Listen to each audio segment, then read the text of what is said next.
আমাদের ছোটবেলা থেকে ইতিহাসটা এমনভাবে শেখানো হয়েছে, ম্যাকাউলের ইতিহাস বা ব্রিটিশদের বানানো ইতিহাস বই থেকে আমরা ইতিহাসটা এমনভাবে জেনেছি যেন একদিন সকালবেলা লর্ড মাউন্টব্যাটেন জানলার সামনে এসে বললেন যে হ্যাঁ গো শুনছো, কাল থেকে তোমরা স্বাধীন।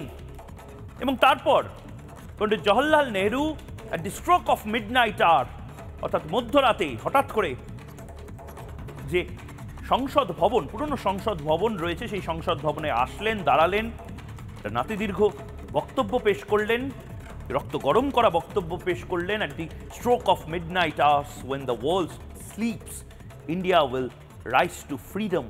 আমরা ফ্রিডম পেয়ে গেলাম। ওই দু মিনিটে চাউমিন বানানোর মতন, 2 মিনিটে চুটকি মে চিপকায় সেরকমভাবে অ্যাডহেসিভ লাগানোর মতন আমাদের যেন স্বাধীনতাটা চলে এসেছিল। এবং এই স্বাধীনতা আসার পরেই ধেই ধেই করে সবাই রাস্তায় নেমে পড়ল, পতাকা নিয়ে জয় হিন্দ বলে সবাই মিষ্টি খাওয়ালো, সবাইকে বাজি ফাটানো হলো, এবং গোটাটা যেন হলো কংগ্রেসের জন্য।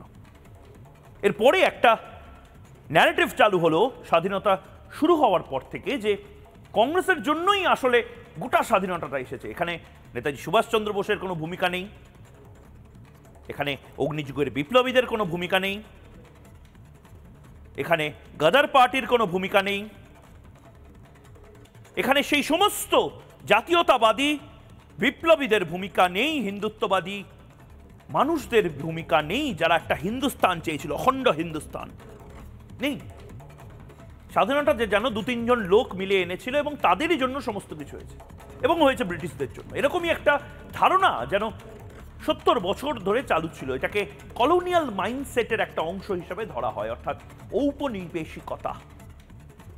আজ প্রধানমন্ত্রী নরেন্দ্র মোদী যেভাবে চাঁচা ছোলা ভাষায় কাট পয়েন্ট বাই পয়েন্ট, সাধারণত প্রধানমন্ত্রী নরেন্দ্র মোদী বা প্রধানমন্ত্রী নরেন্দ্র মোদী দলের যারা সমর্থকেরা রয়েছেন, মূলত বিজেপি করেন যারা বা ডানপন্থী রাজনীতি যারা করেন, তাদেরকে মানে কিছু না পেয়ে এখন এক শ্রেণীর মানুষ যারা নিজেদেরকে মুক্তমনা বলেন, যারা নিজেদেরকে বামপন্থী বলেন, কংগ্রেসি বলেন, তারা এক শ্রেণীর মানুষ, তারা কিছু না পেয়ে সমস্ত জায়গাতে হেরে, গোহারান হেরে একটা জায়গা নিয়ে ইদানিং কাল নয় দীর্ঘকাল ধরে বলে যেত, এই দেখো স্বাধীনতায় নরেন্দ্র মোদী অমিত শাহের যারা পূর্বসূরি তাদের ভূমিকা কি, নরেন্দ্র মোদী অমিত শাহর যে দল তারা নাকি ব্রিটিশদের দালালি করেছে, তারা নাকি মুচলেখা দিয়েছে বলা হতো।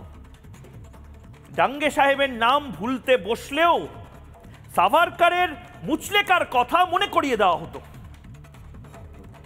প্রধানমন্ত্রী নরেন্দ্র মোদী আজকে চাচা ছোলা ভাষা একদম চ্যালেঞ্জ ছুড়লেন, বললেন যে আসলে ব্রিটিশদের দালালিটা করেছে কে স্বাধীন ভারতে।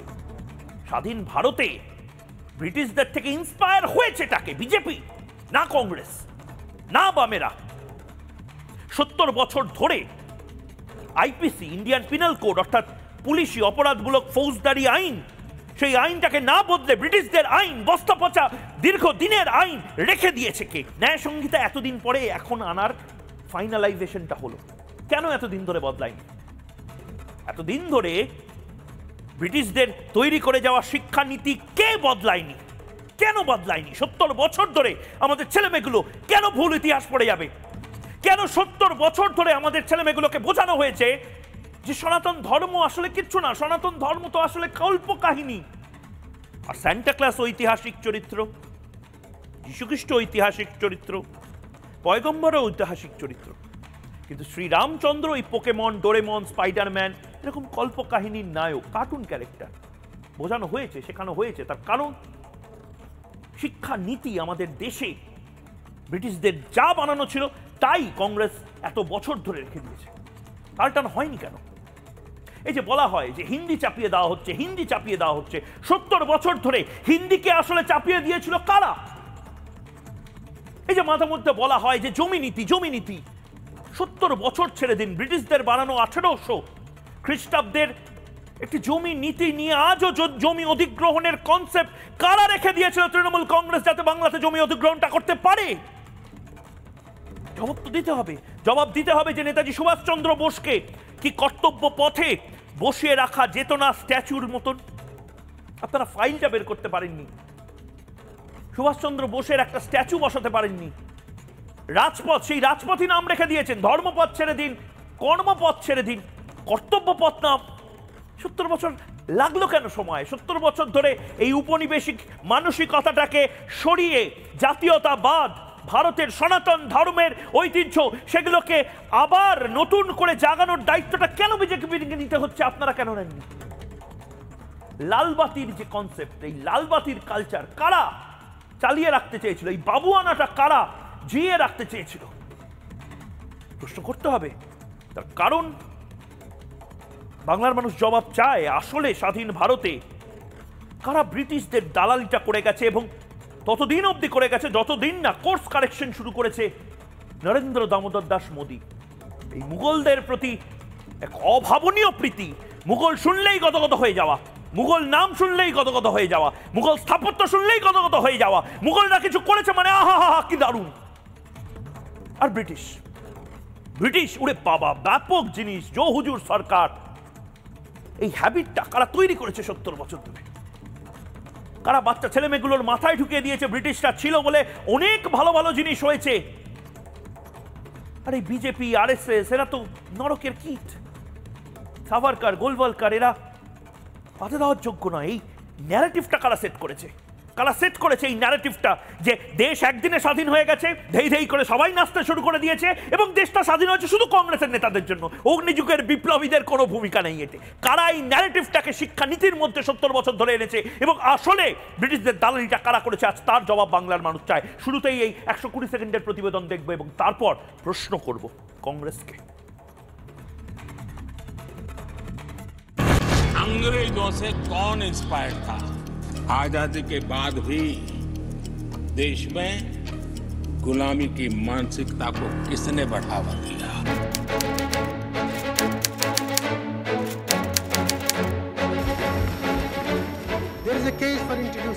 এটা ছিল কংগ্রেসের জমানা।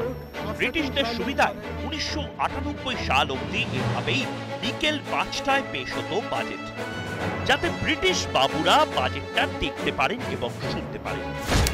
আর এখন digital public infrastructure, a new factor of production as in the 21st century, is instrumental in formalization of the economy. Congress আমলে যে দেশ প্রতি পদে ব্রিটিশদের পদাঙ্ক অনুসরণ করত, এনডিএ জমানায় তাতেই এসেছে বদল। দেশ এখন আত্মনির্ভর, দেশের মানসিকতাও স্বাধীন। অতীতের পরিস্থিতি উল্লেখ করে এদিন রাজ্যসভায় তারই জবাব দিলেন প্রধানমন্ত্রী নরেন্দ্র মোদী। একের পর এক উদাহরণ টেনে এনে তীক্ষ্ণ ভাষায় কংগ্রেসকে আক্রমণ করলেন নরেন্দ্র মোদী। इस सदन में अंग्रेजों को याद किया गया। अब राजा महाराजाओं का तो अंग्रेजों के साथ गहरा नाता रहा था उस समय, तो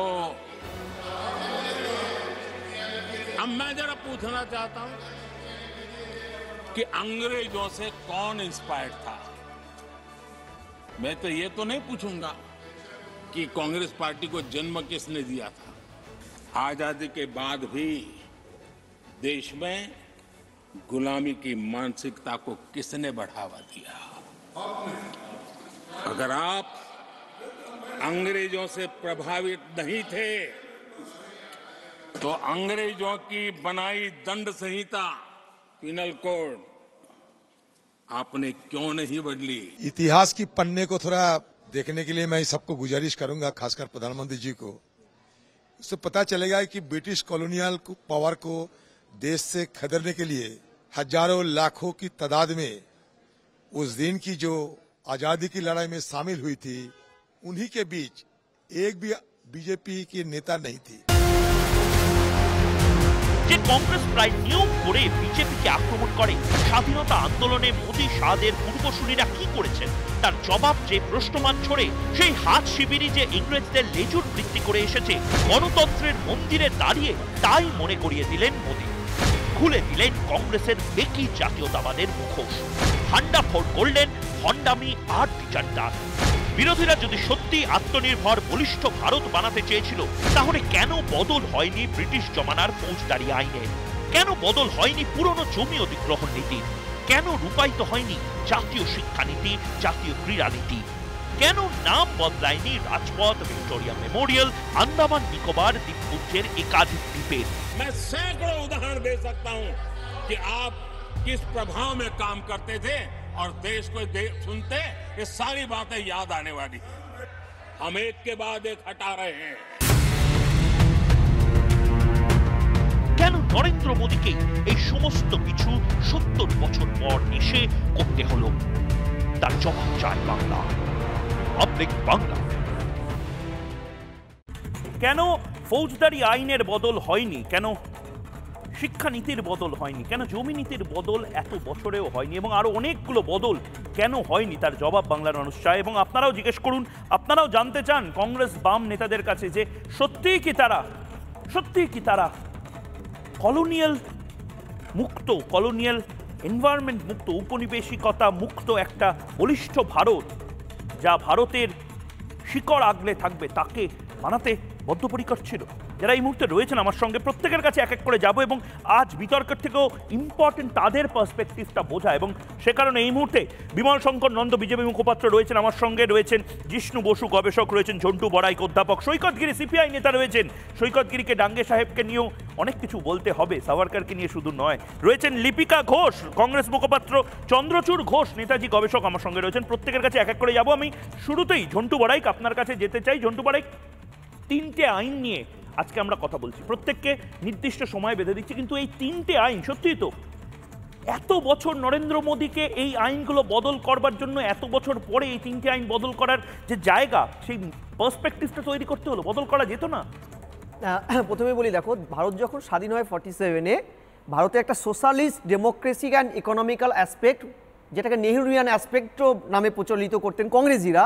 কারণ তোমরা জানো, রজনী কোঠারি, বিখ্যাত ঐতিহাসিক রজনী কোঠারি পরিষ্কার তার নেহরুইয়ান পলিসি অফ ইন্ডিয়ান ইকোনমি, তাতে পরিষ্কার বলছেন যে নেহরু চাইতেন বিরোধীদের পরিসর না দেওয়া হোক, কারণ নেহরু চাইতেন one party dominated multi party system. আমি ওই অ্যাসপেক্টে যাচ্ছি না, যে যেই সময় নেহরুর একটা অ্যাসপেক্ট ছিল যে আমরা নেশনহুডকে ইমপ্রোজ করব, ন্যাশনালিজমকে নয়, সেই নেশনহুড চরিত্র, অর্থাৎ আমরা সৌভাতৃত্বে বিশ্বজনীয়তা আনবো, যেটা সোশ্যালিস্ট ইকোনমি অ্যান্ড সোশ্যালিস্ট অ্যাসপেক্টের প্রথম শর্ত। সেখানে নেহরু কি করলেন পরবর্তীকালে? তিনি তার কথার অ্যাসপেক্টের বাইরে গিয়ে 3টে জিনিসকে কার্যত অক্ষত রাখলেন অনেকগুলোর সাথে, যেটা ছিল কার্যত সবচেয়ে ইম্পর্টেন্ট। কি? ব্রিটিশদের সময় ব্রিটিশ কলোনিয়াল স্ট্রাকচারের সবচেয়ে কুখ্যাত যে কটা আইন ছিল, তার মধ্যে ছিল একটা জমি নীতি, 1897 সালের জমি নীতি। সেই জমি নীতির একদম ধারাগুলো মেনেই তো বাংলাতে অধিগ্রহণ হয়। আমি এবার আসছি দ্বিতীয়, পুলিশি আইন। আমরা জানি যে কোনো সাম্রাজ্যবাদী শক্তি সবচাইতে ইন্ডিয়ান পিনাল কোড, যেটা ছিল সবচেয়ে দমনমূলক আইন তারা করে সাম্রাজ্য বিস্তারটাকে বা সাম্রাজ্যবাদটাকে টিকিয়ে রাখার জন্য, এটা দ্বিতীয়। তৃতীয় হচ্ছে ব্রিটিশদের শিক্ষানীতি, যে শিক্ষানীতি মেকল সাহেব তৈরি করেছিল ক্লার্ক তৈরি করতে। মেকলের মিনিউস আমরা জানি, আমরা চুইয়ে পড়া শিক্ষানীতি। এই 3টে নীতি আমি ছোটবেলায় আমার বাবার কাছে শুনতাম যে ব্রিটিশ চলে গেছে, কিন্তু পরবর্তীকালে শাসনবর্গ, শাসক দল এই 3টেকে অক্ষত রেখেছে ব্রিটিশ পলিসিতে। অর্থাৎ তাদের হিডেন পলিসিটা ছিল, যেহেতু স্বাধীনতার পরে ম্যাক্সিমাম টাইম এদেশের ক্ষমতায় ছিলেন কংগ্রেস, তারা কি ব্রিটিশদের সেই ধারাটা, অর্থাৎ ভারতীয়দের 3টে নির্যাতিত আইনে কন্ট্রোল করে রাখতে পারে?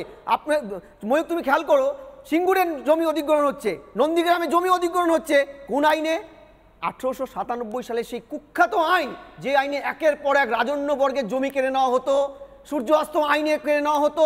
এই আইনগুলোকে যখন বর্তমান সরকার এত বছরের পুরনো অত্যাচারী ব্রিটিশ সাম্রাজ্যবাদ প্রসারের সবচেয়ে দমনপূরণ আইনগুলো যখন পরিবর্তন করার স্টেপগুলো নিচ্ছে, তখন এই নেহরুর পরবর্তী প্রজন্মের আজকের বিরোধী আসনে বসে থাকা যারা মুখে বলতো নেশনহুড, ন্যাশনালিজম নয়, যেই নেহরু নিজে ছিলেন কাশ্মীরের পণ্ডিত সম্প্রদায়ের, যদিও তিনি বলতেন আমি এলাহাবাদের ভূমিপুত্র, তিনি বেঁচে থাকতে 67-8 তার সাম্রাজ্যের শেষ দিকটায় তিনি কিন্তু নিজে দেখে গেছেন কত শত পণ্ডিত জমিচ্যুত হচ্ছে, বাড়িচ্যুত হচ্ছে, হত্যা হচ্ছে তাদের। আপনি একটা অ্যাসপেক্ট বললেন, আমি একেবারে লিপিকা ঘোষের কাছে এবং সৈকত গিরির কাছে যাব। লিপিকা ঘোষ কংগ্রেস মুখপাত্র এই মুহূর্তে আমার সঙ্গে রয়েছেন। লিপিকা ঘোষ, আপনি আমাদের প্রতিবেদন দেখলেন এবং প্রধানমন্ত্রী নরেন্দ্র মোদী আজকে যে কথাগুলো বলেছিল, যে 70 বছর আসলে ব্রিটিশ মুক্ত ভারত, বলিষ্ঠ ভারত তৈরি করতে 70 বছর লেগেছে, আপনারা কেন এই জিনিসগুলো চেঞ্জ করেননি? আসলে কি ব্রিটিশরা চলে গেছিল এবং যে কথা ফিসফাসে শোনা যায় ব্রিটিশদের চামচাদের রেখে গেছিল ভারতবর্ষে? কারা চামচার কথা বলছে? এই দলটা তৈরি হয়েছে কবে? আজকে বিজেপি তৈরি হয়েছে কবে? বিজেপি চামচার কথা বলছে? বিজেপির কি ভূমিকা আছে? না, বিজেপি কিন্তু চামচাও শব্দটাও বলছে না, বিজেপি বলছে ব্রিটিশদের দালালি এবং ব্রিটিশদের দ্বারা ইন্সপায়ার্ড হয়েছেন, মানে আরো কড়া শব্দ ব্যবহার করছে লিপিকাদি। কি ভূমিকা আছে বিজেপির? কি ভূমিকা আছে দেশের স্বাধীনতা আন্দোলনে? কি ভূমিকা আছে যে চামচার কথা বলছে এইভাবে? আগে কিছু করে নিক দেশের জন্য। আপনারা তো নিজেদের পূর্বসূরিকে মানেন না, আপনারা নিজেদের পূর্বসূরি অটল বিহারী বাজপেয়ীজিকে মানেন না। আপনারা মনে করেন মোদিজি মানে ভারত বিজেপির যা কিছু শুরু থেকে শেষ সব মোদিজি। আপনারা মানুন আগে সেগুলো, তারপরে কংগ্রেসের সমালোচনা করবেন। কংগ্রেস 70 বছর চালিয়েছে বলে আজকে আপনারা ভারতবর্ষ আজকে ক্ষমতায় এসেছেন আপনারা। বেশ, ভেরি ইম্পর্টেন্ট পয়েন্ট। আমি লিপিকা ঘোষ আপনাকে একটু বিরত করছি। আমি যেহেতু কংগ্রেসের তরফ থেকে আপনি বললেন, আমি বিজেপির তরফ থেকে বিমল শঙ্কর নন্দর কাছে যেতে চাই। লিপিকা ঘোষ যা বললেন সত্যিই তো কংগ্রেস 70 বছর ধরে চালিয়েছে বলে আজ আপনারা এত কথা বলতে পারছেন, কি বলবেন? আমি কতগুলো কথা বলি, সেটা হচ্ছে একটু আগে এই প্রশ্নের উত্তর নয়, তার আগে অধীর চৌধুরী একটা কথা বলেছিলেন, একটু আগে আপনারা দেখালেন যে স্বাধীনতা আন্দোলনে বিজেপির কি ভূমিকা, একটু আগে এটাও বললেন। আমি যদি জিজ্ঞেস করি স্বাধীনতা আন্দোলনে অধীর চৌধুরীর ভূমিকা কী ছিল, উনি উত্তর দিন। পারবেন না, কারণ উনি তখন জন্মাননি। তো ভারতীয় জনতা পার্টি যদি সেই সময় তৈরি না হয়ে থাকে, আমাদের পূর্বসূরি জনসংঘ যদি তৈরি না হয়ে থাকে, আমরা কি ঘড়ির কাঁটাকে পিছিয়ে 47-এর আগে নিয়ে চলে যাব? সুতরাং এই ধরনের প্রশ্ন করাটাই হাস্যকর। তার কারণ ভারতীয় জনতা পার্টি তো দূরের কথা, তখন কিন্তু জনসংঘ দলটাও তৈরি হয়নি। এটা পোস্ট ইন্ডিপেন্ডেন্স একটা দল 1951 সালের শেষের দিকে তৈরি হয়েছিল। তাই এই প্রশ্ন করাটাই একটা হাস্যকর প্রশ্ন যে স্বাধীনতা আন্দোলনে বিজেপির কি ভূমিকা ছিল। এক, দ্বিতীয় কথা, এই কংগ্রেসের একটা অদ্ভুত কথা, স্বাধীনতা আন্দোলনে ওরা অনেক ভূমিকা পালন করেছিল।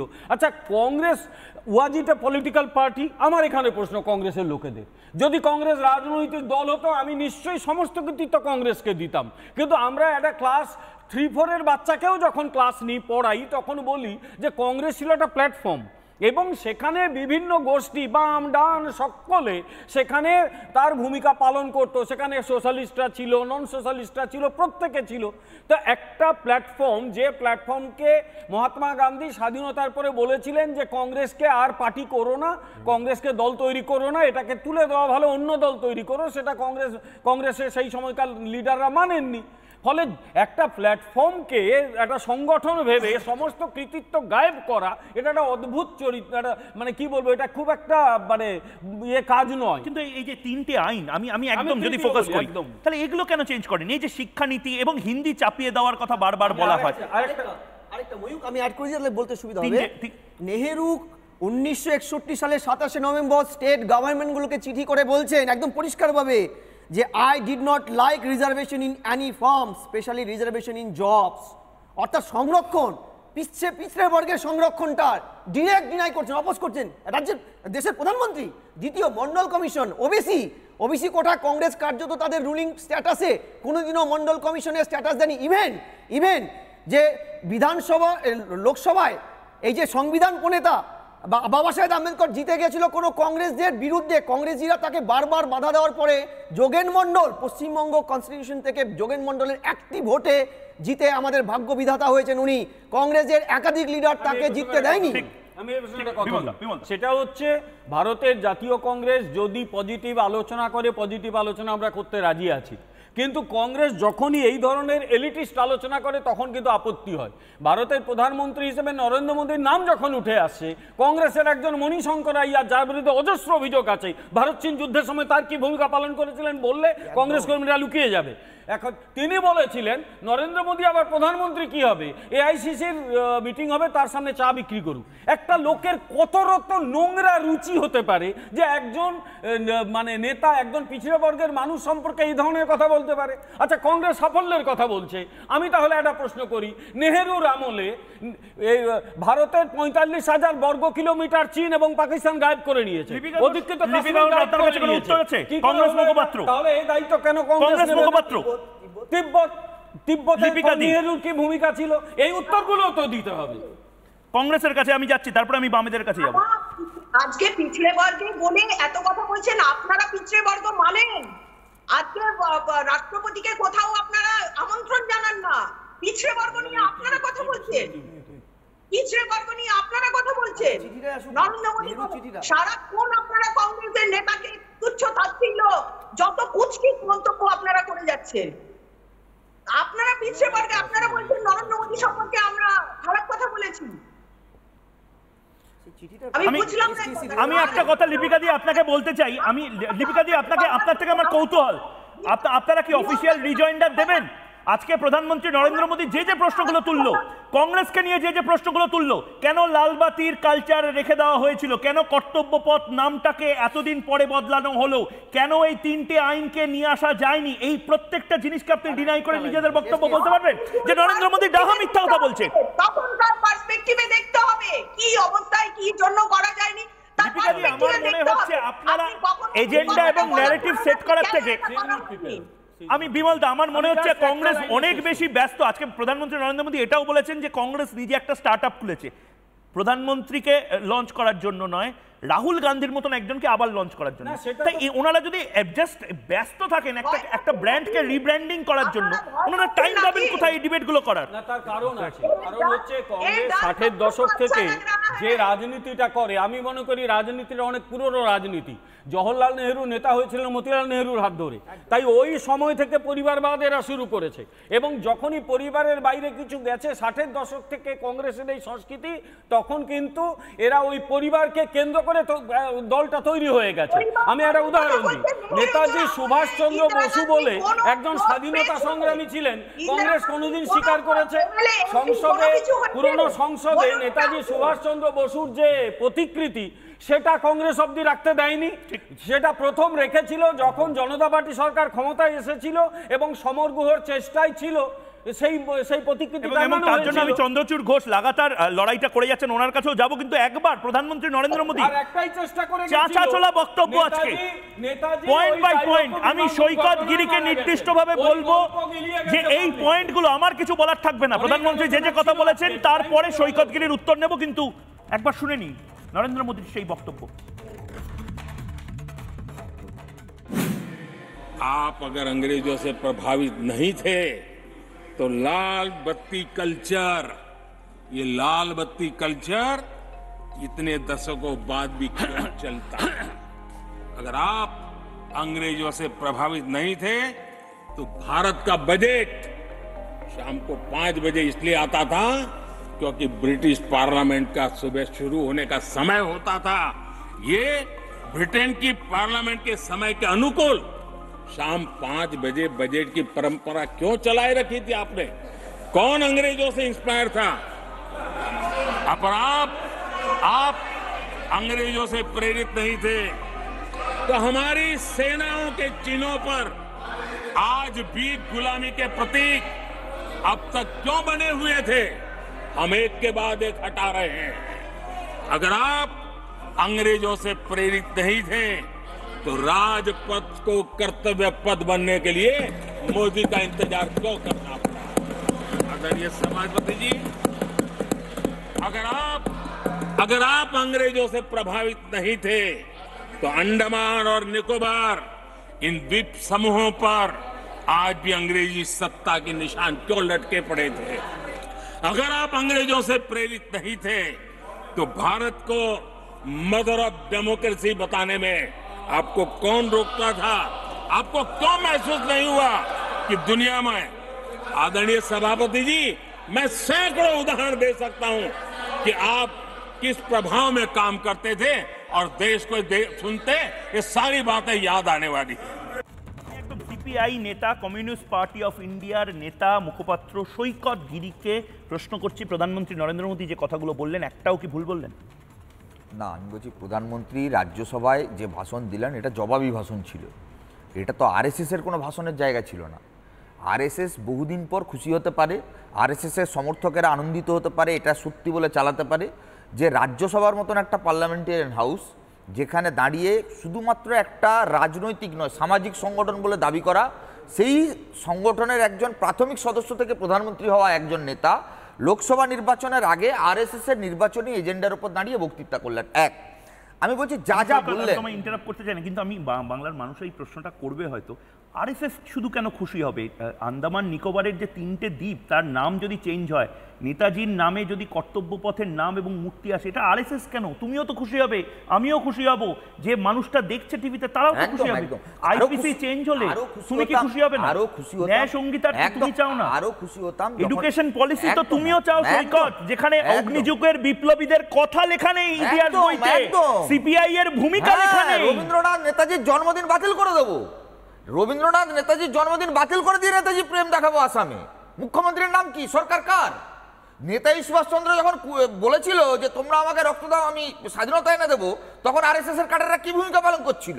যখন গান্ধী অ্যাপিল করছে আরএসএস এর কাছে আসুন, গোটা দেশে হিন্দু মুসলিম মিলিয়ে একটা দেশ তৈরি করি, তখন কি বলেছিল আরএসএস? কি স্ট্যান্ড নিয়েছিল আরএসএস? দেখুন, এটা বুঝতে গেলে জিষ্ণু বসু, এটা বুঝতে গেলে একটা বিষয় পরিষ্কার বুঝতে হবে, সেটা হচ্ছে এটা যে ভারতবর্ষ স্বাধীন হওয়ার পরেও যে কলোনিয়াল হ্যাংওভার ছিল, আসলে ইংরেজ চলে গেছে কিন্তু ইংরেজের শাসনটা থেকে গেছে। জিষ্ণুদা, এরা তো ডিরেক্টলি বামপন্থীরা ডিরেক্টলি বলছে আপনাদের আরএসএস এর ভূমিকা কি ছিল? এক্স্যাক্টলি, তার কারণ নেতাজি সুভাষচন্দ্র বসুর দেশ স্বাধীন হওয়ার পরেও নেতাজি সুভাষচন্দ্র বসুর কি হলো, তাতে বামপন্থীদের ভূমিকা কি ছিল? দেশ যখন স্বাধীন হলো প্রথম লোকসভা নির্বাচনে সুভাষচন্দ্র বসু বামপন্থী ছিল কি ছিল না সেটা আপনি বিশ্বাস করেন? বামপন্থী আগে শুনুন না, আমি বলছি ফরওয়ার্ড ব্লক দলটা আছে জানেন তো? বামপন্থীরা ফরওয়ার্ড ব্লক দলটা আছে জানেন তো? তারা এখানে বামফ্রন্টের মধ্যেই আছে। সুভাষচন্দ্র বোস প্রতিষ্ঠিত একটা রাজনৈতিক দল, বামপন্থীরা প্রধান বিরোধী দল ছিল। স্বনামধন্য ব্যক্তি, পণ্ডিত ব্যক্তি, আপনি আমাকে দুটো উদাহরণ দিন। তোজর কুকুর, নেতাজি সুভাষকে তোজর কুকুর কে বলেছিল? কে বলেছিল আপনি বলুন? বামপন্থীরা সিপিআই বলেছিল। বলুন না। আরে আমি বলছি পিপলস ওয়ার, একদম পরিষ্কার করে কোন পত্রিকায় বেরিয়েছে? 1944 সালে পিপলস ওয়ার পত্রিকা, যেটা সিপিআই এর মুখপত্র ছিল। পিপলস ওয়ার কোন সালে? পিপলস ওয়ার সিপিআই এর মুখপত্র একবার দেখান। সিপিআই এর কোন সালে মুখপত্র ছিল? কোন সালে পার্টি মাউথ অর্গানে বেরিয়েছে দেখান। একদম ছিল না, একদম পার্টির কোন পত্রিকায় লেখা বের হয়নি। পার্টির পত্রিকায় আমি আপনাকে অধিকারীদের রিপোর্টে। আচ্ছা, আমাকে এটা বলতে দিন, তারপরে আমি সৈকতের কাছে নিজের বক্তব্য শুনুন। একান্ত নিষ্ঠুর আচরণ করা হয়েছিল নেতাজি সুভাষচন্দ্র বসুর উপরে। সুভাষচন্দ্র ছেড়ে দিন না, সুভাষচন্দ্র আপনাদের না, হবে না তো? সুভাষচন্দ্র আপনাদের না, সুভাষচন্দ্রকে ছাড়তে সুভাষচন্দ্রকে আরএসএসের একটা নেতার নাম যার স্বাধীনতা আন্দোলনে একটা ভূমিকা আছে, অনেকে আছে। আন্দামানের নাম বদলাচ্ছেন, সেলুলার জেলে একটা আরএসএস এর নেতার নাম বলুন। হেডগাঁওকার কেন জেলের ভেতর গেছিল? হেডগাঁওকার কেন জেলের ভেতর গেছিল? পত্রিকাটা বিমল সম্পর্কান্ত সৈকতগিরিকে দেখান, পার্টির অফিশিয়াল মাউথপিস কে দেখুন। আচ্ছা, বিমল সম্পর্কান্ত সৈকতগিরিকে দেখান। পত্রিকা তো এখনো তো পত্রিকা আছে অনেক, ছবিটা তাই নয়, এখনো পত্রিকা আছে। নিউ এজ পত্রিকা সিপিআই এর মাউথপিস। দেখুন বিমলদা, বিমলদা দেখাচ্ছে আমাদের পার্টি অর্গান নয়, পার্টি অর্গান নয়। আপনারা মিথ্যা। আচ্ছা, আমি এবার আবার আমি ব্যাক টু ডিবেট। আমি জিষ্ণু বসুকে আমি টাইম দিচ্ছি, আনইন্টারাপ্টেড টাইম। না না, আরএসএস এর স্বাধীনতা সংগ্রামের নাম বলুন। হ্যাঁ বলুন। আরএসএস এর একটা স্বাধীনতা সংগ্রামের নাম। আরএসএস এর প্রতিষ্ঠাতা কেশব বলিরাম হেডগেওয়ার স্বাধীনতা সংগ্রামী ছিলেন এবং আরএসএস প্রতিষ্ঠা করার পরেও জঙ্গল সত্যাগ্রহের সময় অনুশীলন সমিতিতেও ছিলেন। হ্যাঁ, অনুশীলন সমিতিতে তিনি পুলিন বিহারী দাসের কলকাতাতেই ছিলেন। আপনারা জানেন না, পড়াশোনা করুন। সিপিআই আচ্ছা, আমাকে বলতে দিন 42-এর আন্দোলনে আপনি জানুন।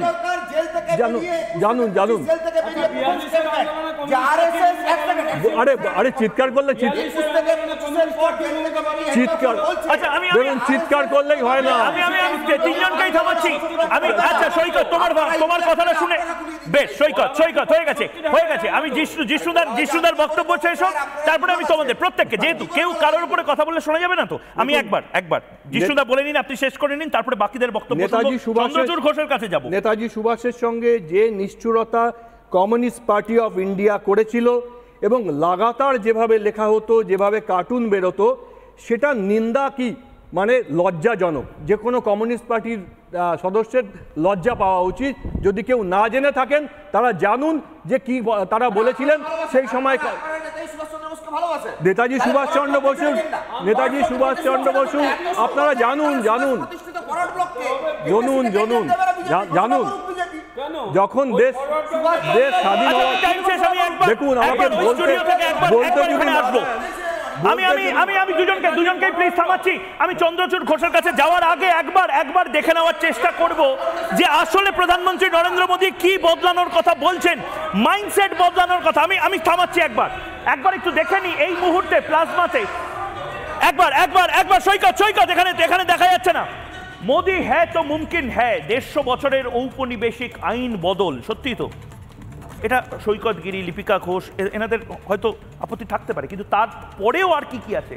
আইপিসি নিয়ে বক্তব্য থাকতে পারে, জাতীয় শিক্ষানীতি বক্তব্য থাকতে পারে, জমি অধিগ্রহণ আইন বক্তব্য থাকতে পারে, কিন্তু তারপরে ভিআইপি গাড়িতে লালবাতি সংস্কৃতি হাঁটানো কেন এতদিন হাঁটাতে পারেননি কেন? এর পাশাপাশি ফেব্রুয়ারির শেষের বদলে 1 তারিখ বাজেট পেশ, ব্রিটিশ পার্লামেন্টের টাইম ধরে ভারতের পার্লামেন্টের বাজেট, সেই বাজেট নৌবাহিনীর পতাকা বদল। দেখুন এইটা আগে নৌবাহিনীর পতাকায় ছিল না, আগে যে পতাকা ছিল এবং এখন যে পতাকা একেবারে আলাদা। কেন আমরা ব্রিটিশদের ধারাগুলো নিয়ে চলবো? নৌবাহিনীর পতাকা বদলের পাশাপাশি আরও যে জিনিসগুলো, রাজপথের নাম, এটাই অত্যন্ত গুরুত্বপূর্ণ। রাজপথ কিসের রাজা কিসের প্রজা, কর্তব্য পথ, সেই কর্তব্য পথের নাম বদলাতে সমস্যাটা কোথায় ছিল, আজ তার জবাব বাংলার মানুষ চায়। এবং আমি একদম স্ট্রেট চন্দ্রচূড় ঘোষের কাছে যেতে চাই। চন্দ্রচূড় ঘোষ এই যে জিনিসগুলো দেখলেন এবং এতক্ষণ ধরে শুনলেন, কি বলবেন? ময়ূক, এখানে একদম গোড়াতে ফিরে যেতে হবে, আমাদের গোড়া থেকে শুরু করতে হবে। যে 47 সালে যখন স্বাধীনতা আসে এবং কংগ্রেস যে দাবি করে কংগ্রেসই স্বাধীনতা নিয়ে এসছে, সেটা যদি আমি তর্কের খাতিরে মেনেও নিই, তাহলে সেখানে একদম যে ইউটার্ন গুলো করেছিল সেগুলোকেও মাথায় রাখতে হবে। প্রথম ইউটার্ন হয় কংগ্রেসের পলিসি 1927 সাল থেকে ছিল পূর্ণ স্বাধীনতা, কমপ্লিট ইন্ডিপেন্ডেন্স। সেটাকে পুরো বদলে ফেলে সুবিধার জন্য গ্রহণ করা হলো ডোমিনিয়ন স্ট্যাটাস, যে সম্পূর্ণ স্বাধীনতা না কিন্তু ডোমিনিয়ন স্ট্যাটাসেই আমরা খুশি। ইনফ্যাক্ট যখন দ্বিতীয় বিশ্বযুদ্ধ শুরু হয়েছে তখন থেকেই কম্প্রোমাইজ নেগোসিয়েশন শুরু হয়েছে, যে আমাদের কিছু পদ ছেড়ে দিন, এক্সিকিউটিভ কাউন্সিলে এই ডিফেন্স মেম্বারের এই পদ চাই ওই পদ চাই। এই কম্প্রোমাইজের জন্য নেগোসিয়েশনটা শুরু হয়েছিল, যেটার জন্য বারবার নেতাজি সুভাষচন্দ্র বসু সম্বন্ধে অনেক কিছু বলছেন। উনি জার্মানি থেকে বারবার সেটা বেতারে ঘোষণা করেছেন যে দেশবাসীকে বলছেন যে আপনারা খেয়াল রাখবেন যেন এই গান্ধিয়ান হাইকমান্ড কোনোভাবেই কম্প্রোমাইজ করতে না পায়, কেননা ওরা কম্প্রোমাইজ করার এতটুকু সুযোগ পেলে সঙ্গে সঙ্গে সেই কম্প্রোমাইজের দিকে চলে যাবে, পূর্ণ স্বাধীনতার যে আদর্শ সেটাকে জলাঞ্জলি দেওয়া হবে। ঠিক সেটাই হয়েছিল 1947-এ। দ্বিতীয় কথা হলো, দ্বিতীয় যে আদর্শ বলি দেওয়া হয়েছিল সেটা হয়েছিল যে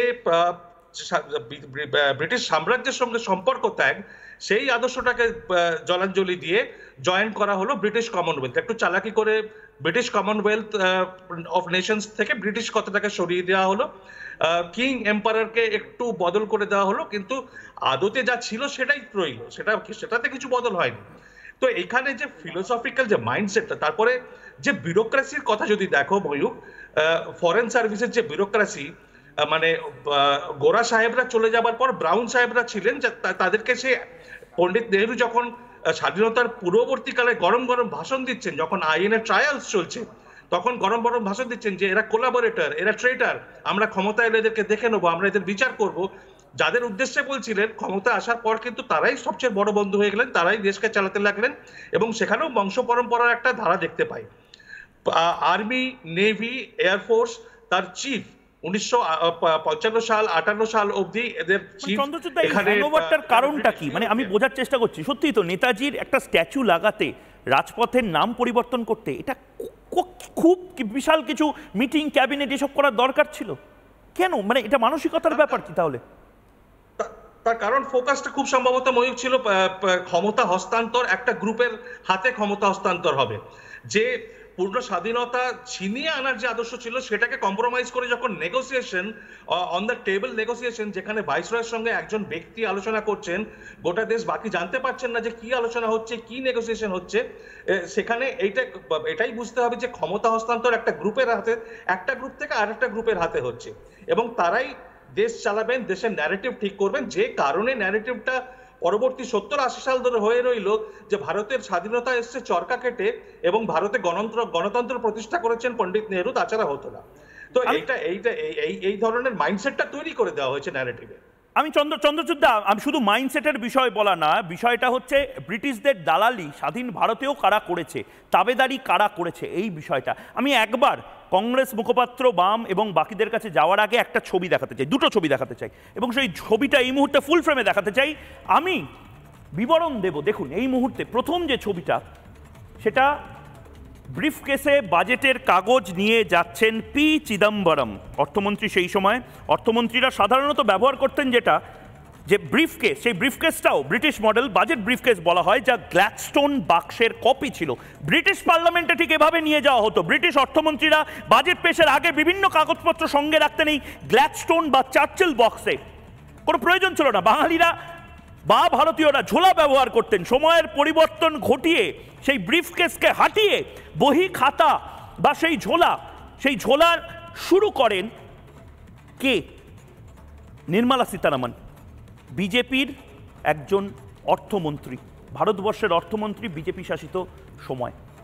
এবং শুধু তাই নয়, আমি আবার ফুল ফ্রেম থেকে আমি আবার ফেরার জন্য বলবো পিসিআরকে, আরেকটা বিষয় মাথায় রাখুন, যে কথাটা বলা হচ্ছিল বিকেল 5টার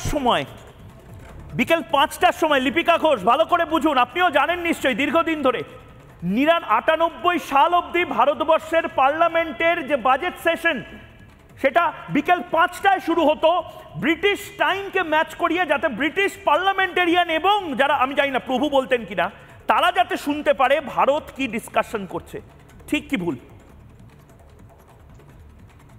আপনারা ঝোলা আনুন না, আপনাদের তো ঝোলা আনতে কেউ মানা করেনি, আপনারা ঝোলা আনুন, কিন্তু ঝোলা এনে কি আদতে ভারতের এই মুহূর্তে যে সমস্যা, কিন্তু বাজেটটাকে আপনারা ব্রিটিশ স্টাইলে এই অন্ধ ব্রিটিশ ভক্তি, আপনারা ভক্ত করেন তো, এই অন্ধ ব্রিটিশ ভক্তিটা আপনাদের ছিল কেন?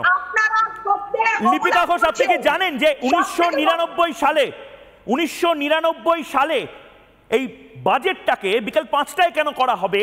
সকালবেলা নিয়ে এসো, ভারতীয়দের বাজেট, ভারতীয় সময় নিয়ে এসো। এটা কে করেন এবং কোন সরকারের সময় হয়? অটল বিহারী বাজপেয়ীর সরকারের সময় যশবন্ত সিনহা সেই সময়ের অর্থমন্ত্রী করেন। আপনাদের 70 বছর 60 বছর ধরে প্রভুভক্তি দেখানোর জন্য এই ব্রিটিশদের স্টাইলেই হাঁটাচলা করতে হতো। মানে আপনাদেরকে চলতা ফিরতা ব্রিটিশ বানিয়ে ব্রিটিশরা চলে গেছিল। 70 বছর ধরে আমাদের ছেলেমেয়েগুলো পড়ে গেছে ব্রিটিশদের বানানো ইতিহাস। আপনারা তো 2024-এ দাঁড়িয়ে যেখানে আর্টিফিশিয়াল ইন্টেলিজেন্স নিয়ে লোকে ভাবনা চিন্তা করছে, আপনারা এখনো গোমূত্র পান করেন। আমি লিপিকা ঘোষ, গোটা বাংলার মানুষ এই মুহূর্তে দেখছে চন্দ্রচূড় ঘোষও হাত তুলছে। আমি চন্দ্রচূড় ঘোষ, 30 সেকেন্ড। আগে ইস্যুগুলোকে আনুন, কি কি এজেন্ডা ছিল। আমি একটা কথা বলতে চাই এখানে, একটা প্রথমে কাউন্টার দিয়ে দিই। আমি যিনি কমিউনিস্ট পার্টির প্রতিনিধি রয়েছেন, আমার শুনে বেশ মজা লাগলো, উনি পিপলস ওয়ার্কে বললেন যে কমিউনিস্ট পার্টির অর্গান ছিল না, তার সম্পাদক ছিলেন পিসি যোশী। এরপর হয়তো শুনতে হবে পিসি যোশীও কোনোদিন কমিউনিস্ট পার্টির সঙ্গে জড়িত ছিলেন না। এবং আইএনএ যখন যুদ্ধ লড়ছে, তখন পিসি যোশী ভারতে ব্রিটিশ গোয়েন্দা প্রধানের কাছে বসে রিপোর্ট করছেন যে কারা সুভাষকে সমর্থন করছে, কারা আইএনএ কে সমর্থন করছে। তো এগুলো বেশ শুনতে ভালো লাগে। দ্বিতীয় কথা হচ্ছে ঔপনিবেশিক মানসিকতা সম্পাদক প্রথম থেকেই নিউ এজ এসেছিল, এই মানসিকতাটাকে তৈরি করা হয়েছিল যে গানে প্রকাশিত হয়েছিল ছোড়ো কাল কি বাতে, মানে আমাদের দেশের ঐতিহ্যবাহী জিনিস ওগুলো ছেড়ে দাও, যারা দেশীয় ভাষায় কথা বলবে তারা এলিটের জায়গায় স্থান পাবে না, শুধু ইংরেজি, অক্সফোর্ড, কেমব্রিজ, কলম্বিয়া, হার্ভার্ড, এখান থেকে সংস্কৃতে পড়াশোনা করুন, আপত্তি নেই, কিন্তু ব্রিটিশ বিরোধী লড়াইয়ে আরএসএস বিজেপির অবদানটা বলুন, সেইটা বলুন। আপনি সংস্কৃতে পড়াশোনা করুন, আমি একদম টাইমার বেঁধে দিচ্ছি, আমি টাইমার বেঁধে দিয়ে করছি, একদম বেশ। সৈকত হয়ে গেছে আমার, যেহেতু সময় কম আমি সবাইকে টাইমার বেঁধে দিচ্ছি। সৈকতের বক্তব্য শেষ। আমি এবার বাদিক থেকে ডান দিকে আমি যাচ্ছি, বাদিক থেকে জিষ্ণু বসু। সময় এসেছে এই ইতিহাস পরিবর্তন অবশ্যই, এবং যেভাবে আসলটাকে নকল দেখানো হয়েছে, এবার কি পুনর্লিখনের প্রয়োজন আছে ইতিহাস বই? অবশ্যই। দেখুন, প্রীতিলতা ওয়াদেদার যে জায়গার জন্য প্রতিবাদ করেছিলেন তার বাইরে লেখা ছিল যে এখানে কুকুর এবং ভারতীয়দের প্রবেশ নিষেধ। এতদিন পর্যন্ত ভারত স্বাধীন হওয়ার পর থেকে কংগ্রেস যে শাসন চালিয়েছেন তাতেও ভারতীয় সাধারণ মানুষের প্রবেশ ছিল না। নরেন্দ্র মোদী সরকার 1914 সালে ভারতীয়দের স্বাধীনতার স্বাদ দিয়েছেন। আইনের ক্ষেত্রে পড়াশোনার ক্ষেত্রে, প্রত্যেকটি ক্ষেত্রে ভারতবর্ষের মানুষ নিজেদের মতো করে শাসনকে পেতে পেয়েছে। একদম একদম। বিমল শঙ্কর নন্দ, মানে মুশকিলটা কি জানেন তো, যে এই যে বাজেট সেশন থেকে শুরু করে এই যে ব্রিফ কেস নেওয়া থেকে শুরু করে আমরা মনে প্রাণে ব্রিটিশ ভেবে ভেবে চলেছি। আসলে ব্রিটিশদের অর্থনীতি ডুবছে, আসলে ব্রিটিশদের পুরো ইকোনমি ডুবছে, ভারতীয় রিভার্স কলোনাইজেশনের যুগ হয়ে যাচ্ছে, কিন্তু কিছু দলকে বোঝানো যাচ্ছে না, তারা এখনো সেই ব্রিটিশ প্রেম এবং মুঘল প্রেম নিয়েই পড়ে থাকবে। এটা হচ্ছে এক ধরনের কলোনিয়াল মাইন্ডসেট, অর্থাৎ আমি যেভাবে ভেবে এসেছি ওই রকম ভাববো, অন্য কিছু ভাববো না। অন্য কিছু যদি ভাবি তাহলে দেশের মানুষগুলো যে যাদের বলেছিল ওই ব্রিটিশ প্রাক্তন প্রধানমন্ত্রী যে ভারতকে স্বাধীনতা দিলে দেশটাকে উচ্ছন্নে দেবে, সেই কথাই তো প্রায় কংগ্রেস মেনে নিয়েছে, যে সাধারণ মানুষের হাতে ক্ষমতা নয়, ক্ষমতা থাকবে পরিবারের হাতে। এই কথাটা বলেছিল উইনস্টন চার্চিল, যে ভারতকে স্বাধীনতা দিলে দেশটাকে মূর্খগুলো উচ্ছন্নে পাঠাবে। কংগ্রেস প্রায় সেই কালচারই তো বহন করেছে, যে পরিবারই এবং বামপন্থীরা তো একেবারে পাশাপাশি পরিবারতন্ত্র তো বামেরা বলে যে এটাকে একেবারে আমরা গ্রহণ করি না। এখন বামেরা বিজেপির বিরোধিতা করতে গেলে পরিবারতন্ত্র কেন, বাচ্চাতন্ত্রকেও মেনে নেবে। আচ্ছা, আমি বিমল শঙ্কর নন্দ এবং সৈকত গিরিকে দুটো ফ্রেমে চাই এই মুহূর্তে। সৈকত গিরি, কতটা লজ্জার বিষয়, কতটা লজ্জার বিষয় সৈকত গিরি। আরে ছেড়ে দাও সৈকত গিরি, বিপ্লবী আরএসএস বিজেপির দুটো নেতার নাম বলুন। হেড গভর্নর কোথায় কোথায় ব্রিটিশ বিরোধী লড়াই করেছে? আসি জিষ্ণু আপনার কাছে, আসি। কখন জেলে গেছিলেন? আচ্ছা আচ্ছা, জিষ্ণুদা দিতে চাই, জিষ্ণু বসু এবং সৈকত গিরি। এর উত্তর আমি দেখুন, আপনারা আপনি জানুন, সৈকত গিরি এবার ডক্টর হেডগেওয়ার গান্ধীজিকে বলেছিলেন যে উনি পূর্ণ পুরুষ এবং তার নেতৃত্বে দুটি আন্দোলনে উনি অংশগ্রহণ করেছিলেন।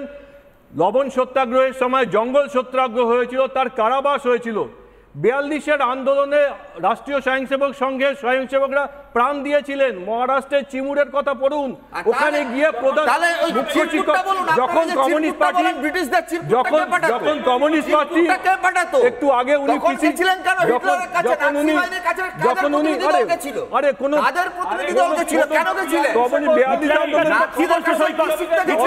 নেতাজি সুভাষচন্দ্র বসু গেছিলেন, হিটলারের কাছে তো নেতাজি সুভাষচন্দ্র বসু গেছিলেন। কি বলছো? চায়নার সাথে দোস্তি তো কমিউনিস্ট পার্টি করেছে। চায়নার সাথে দোস্তি কারা করেছে?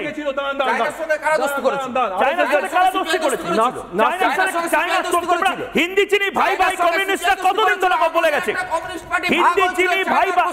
আরে ভাগ হয়েছে, তারপরে এখন তোমরা সব দোস্তি করে দিয়েছো তো।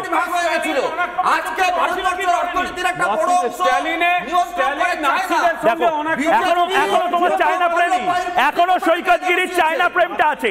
চায়নার জলাঞ্জলি যাক, সৈকত গিরি শ্রাদ্ধ শুরু করে দেবে, কান্নার রোল বসে যাবে।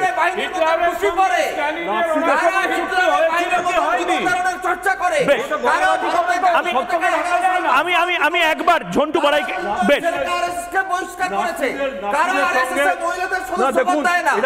এটাকে বলে কনস্পিরেসি অফ ডিনায়াল। কিরকম? সেটা হচ্ছে, দেখুন, নাৎসিদের সঙ্গে আরএসএস এর কে দেখা করতে গেছিলেন নাম বলুন তো। আপনি যে এরকম একটা জাতীয় মাধ্যমে বসে বললেন, আপনি বলুন নাম বলুন। আমি আপনাদের বলছি, আপনি বলুন আপনাদের পোশাকের সঙ্গে হিটলারের সঙ্গে কোনো সম্পর্ক নেই, কোনো সম্পর্ক নেই, কোনো সম্পর্ক নেই। পোশাকের সঙ্গে হিটলারের পোশাকের ম্যাচ হয়, সম্পর্ক নেই। নাৎসিদের পোশাকের ম্যাচ হয় কি করে? তাহলে হিটলারের ছবি দেখে অনুপ্রাণিত হয়েছিলেন, হিটলারের সঙ্গে সেই জোসেফ স্ট্যালিনের অনুপ্রাণিত হয়েছিলেন। জোসেফ স্ট্যালিনের চুক্তি হয়েছিল হিটলারের সঙ্গে। হিটলারের মতো নরখাদকের সঙ্গে জোসেফ স্ট্যালিনের হয়েছিল। জোসেফ স্ট্যালিন হিটলারের থেকে বেশি মানুষকে মেরেছিলেন। বেশ বেশ বেশ, ঝন্টু বড়াই শেষ 30 সেকেন্ড। ঝন্টু বড়াই 30 সেকেন্ড, আমার কাছে আর সময় নেই। ঝন্টু বড়াই শেষ 30 সেকেন্ড। ঝন্টু বড়াইকে আনইন্টারাপ্টেড টাইম দাও প্লিজ। স্যার একটু প্রথমেই বলি, সৈকতের একটা প্রশ্নের উত্তর আমি দিই। হ্যাঁ, অবশ্যই নেতাজি সুভাষচন্দ্র বসু কমিউনিস্ট ছিলেন, সিপিআই ছিলেন না। 42-এ যখন একটা গ্রেট রেভলিউশনে গান্ধী সরে দাঁড়ালেন, কনস্পিরেসি করলেন ভারতের মুভমেন্টের সাথে, বলতে আমার কথা বলতে তোমার কথা আমি বলিনি। তখন এই কমিউনিস্ট পার্টি এই 42-এর আন্দোলনকে বলেছিল ফ্যাসিস্ট। স্ট্রাগল ফর ইন্ডিয়ার একদম নেতাজি সুভাষচন্দ্র বসু কোট করেছেন।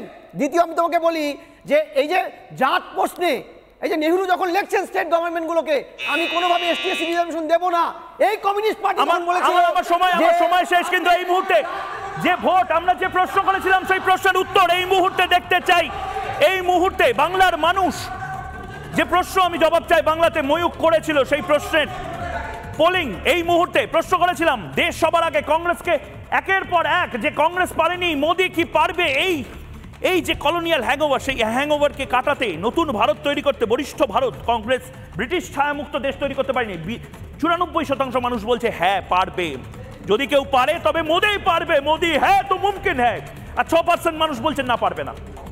টুইটার এই মুহূর্তে, টুইটারে এক্স হ্যান্ডেলে এই মুহূর্তে বিশালভাবে 100% মানুষ বলছেন যদি কেউ দেশকে বদলাতে পারে, যদি কেউ ব্রিটিশ ছায়ামুক্ত নতুন ভারত তৈরি করতে পারে, সেটা নরেন্দ্র মোদি পারবে।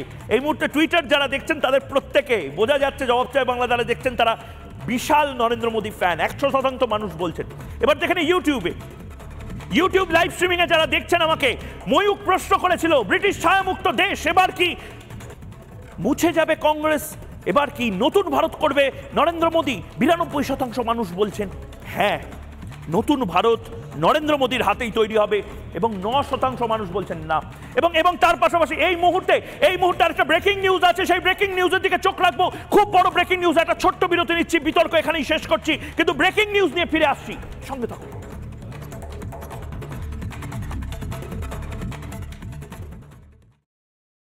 ভয়ঙ্কর ছবি আসছে এই মুহূর্তে, ফুঁসছে সন্দেশখালী এলাকা ছাড়া তৃণমূল কংগ্রেস। বড় ভয়ঙ্কর ছবি এই মুহূর্তে দেখা যাচ্ছে, শাহজাহান ঘনিষ্ঠের পোল্ট্রি ফার্মে আগুন জ্বালিয়ে দেয় কেউ বা কারা দুষ্কৃতীরা, আগুন জ্বালিয়ে দেন এবং খবর পাওয়া যাচ্ছে আগুন ধরালেন স্থানীয়রাই। সেই ছবি রিপাবলিক বাংলায়। নতুন করে অগ্নিগর্ভ সন্দেশখালীতে শাহজাহান কই? শাহজাহান এই মুহূর্তে নেই, ফুঁসছে গোটা সন্দেশখালী এলাকা ছাড়া তৃণমূল কংগ্রেসেরই যারা কর্মীরা রয়েছেন। বিকালে তৃণমূল কর্মীদেরকে তাড়া করে দৌড় করানো হয়, এবং সেই ছবি রিপাবলিক বাংলায় আপনারা দেখতে পাচ্ছেন, লাঠি সোঁটা নিয়ে তৃণমূল কর্মীদেরকে তাড়া করা হচ্ছে, সেই ভয়ানক ছবি আমরা দেখাচ্ছি। আইন শৃঙ্খলা পরিস্থিতি এরকম কেন? রাজ্যের পুলিশ, সন্দেশখালীতে পুলিশ কি করছে? এই মুহূর্তে যে ছবি আমরা দেখতে পাচ্ছি, আগুন ধরানো হলো এবং ক্ষিপ্ত জনতা আগুন ধরিয়ে দিয়েছে, সেই ছবি আমরা পাচ্ছি। ফুঁসছে, দাবানলে পরিণত হচ্ছে সন্দেশখালীর রাগ। এলাকা ছাড়া তৃণমূল কংগ্রেস কর্মীরাই দেখুন কিভাবে একের পর এক তৃণমূল কর্মী তারা পালিয়ে যাচ্ছেন। ভয়ানক পরিস্থিতি, পুলিশের ভূমিকা নিয়ে উঠছে প্রশ্ন।